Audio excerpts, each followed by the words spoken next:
Les années avaient passé. Depuis le jour où Ibrahim avait laissé entre les collines silencieuses de Bakka, un père et un fils s'apprêtent à bâtir la maison d'Allah.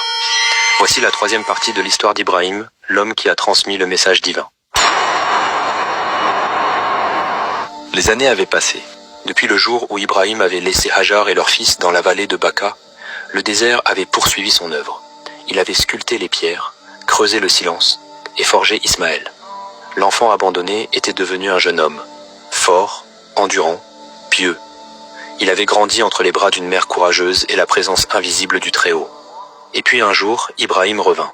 Il retrouva cette vallée désertique, désormais habitée, bénie par la source de Zamzam. Et là, debout devant lui, il vit son fils. Les années n'avaient pas effacé le lien. Ils se reconnurent, s'étreignirent, longuement. Aucun mot, juste l'amour, le respect et la foi. Mais ce n'était pas une simple visite, car Allah avait donné un ordre à Ibrahim, « Bâtis ma maison ». Dans ce lieu isolé, Allah voulait que soit élevée la première maison d'adoration sur terre, la Kaaba, un centre pour ceux qui l'aiment, un refuge pour les prières, un symbole pour l'humanité.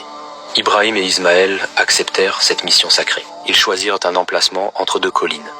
Ils nettoyèrent la terre, puis ils commencèrent à bâtir, pierre après pierre, sous le soleil brûlant, dans la poussière et la fatigue.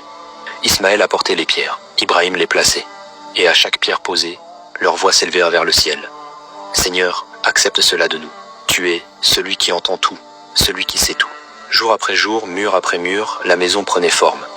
Et lorsqu'elle devint trop haute, Ibrahim monta sur une pierre plate pour continuer à construire. Cette pierre porta son poids, et porta aussi son empreinte, comme un signe éternel. Et quand enfin la Kaaba fut terminée, simple, cubique, faite de pierres sèches mais emplies de lumière, Allah parla encore. « Ô Ibrahim, appelle les gens au pèlerinage. » Ibrahim regarda autour de lui. La vallée était vide. Personne à l'horizon. Il demanda « Seigneur, comment ma voix atteindra-t-elle les gens ?» Et Allah lui dit « À toi l'appel, à moi la transmission. » Alors Ibrahim monta sur une hauteur.